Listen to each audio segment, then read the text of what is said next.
It goes without saying that getting into space is challenging. On top of that, for the most part, we continue to send more objects into space each year. The first thing ever launched into space was Sputnik 1 from the Soviet Union. This was on October 4th, 1957. It would later be joined by Sputnik 2 and make 2 total launches for that year.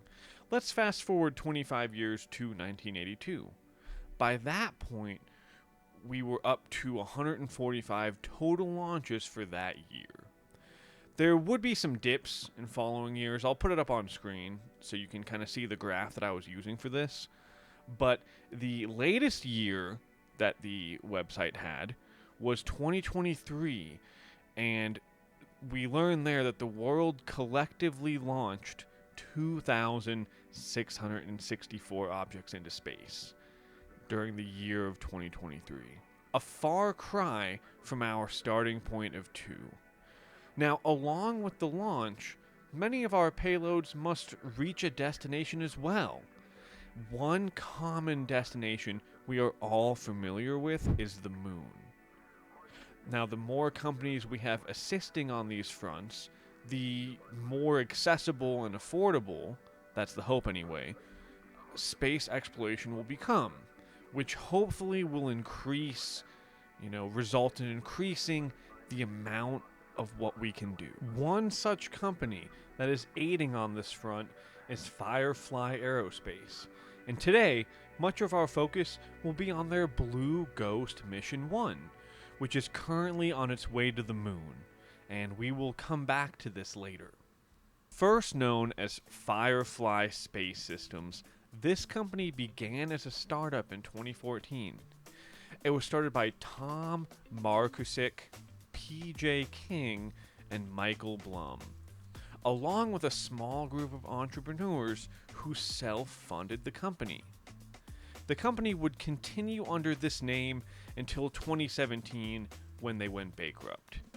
New Sphere Ventures picked up the assets though, and thus FireFly Aerospace as we know it today was born. Just a handful of years later, in 2021, NASA awarded FireFly a contract of $93 million to deliver a suite of 10 science investigations and tech demos to the moon as part of its CLIPS initiative. This was the start of the Blue Ghost Mission 1. At first, I thought Blue Ghost was part of the name of the mission, but it turns out it is more than that. Blue Ghost is a class of lunar landers, so alongside being part of the name, it is also the landing vehicle itself that delivers payloads to the moon. This spacecraft is a lander type. It is equipped with 4 legs, which, as you probably guessed, really help out with landing.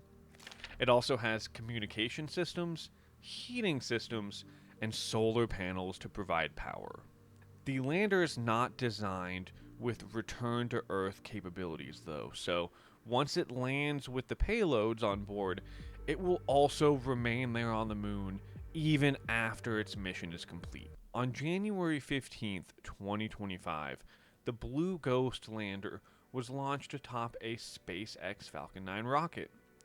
Now, you may know FireFly does have its own rocket called Alpha, but it did not have the launch performance or payload capacity required for Blue Ghost, and so Falcon 9 was chosen to get it on its way. Here we can see the flight path this mission is currently taking. On the day of this recording, Blue Ghost is currently in this section, its lunar orbit phase, and this image captures the south pole of the moon. I'm going to put it up on screen. And it was taken by the Blue Ghost lander, so this had to have been very recently. Currently, the planned landing date for Blue Ghost is no earlier than 3:45 a.m. Eastern Time on Sunday, March 2nd of this year, 2025. The instruments on board will be studying some pretty cool stuff, too. To give a couple examples, we have LISTER, that's the shortened version, the Lunar Instrumentation for Subsurface Thermal Exploration and Rapidity, which will help characterize heat flow coming from the interior of the moon. It also has an X-ray imager called LEXI that will help study Earth's magnetosphere. How's it going? Editing Joe here. And I ended up wanting to cover one more of the instruments that's launching on the Blue Ghost spacecraft. Now, in the video, I will, shortly after this, I will say that you've heard about 2 of the 10. That's actually going to be wrong now. Now you will have heard about 3 of the 10, but it is what it is. So this third one is known as the Lunar Magnetotelluric Sounder. I probably didn't say that right, but it's LMS for short. And what this instrument's going to do is help characterize the structure and composition of the moon's mantle, and it's going to do this by measuring electric and magnetic fields and gathering data from that. This investigation is going to help us determine things like the moon's temperature, structure, and thermal evolution. And it's going to help us understand how the moon has cooled and chemically changed since it formed. These are just 2 of the 10 total instruments, though, and while I'm not going to cover them all today, I will leave a link in the description where you could visit and read about all of them if you wanted to. While we are less than 1 month out from the lunar landing of the M1 mission, this won't be the end for the Blue Ghost program, as there are currently 2 more landers planned.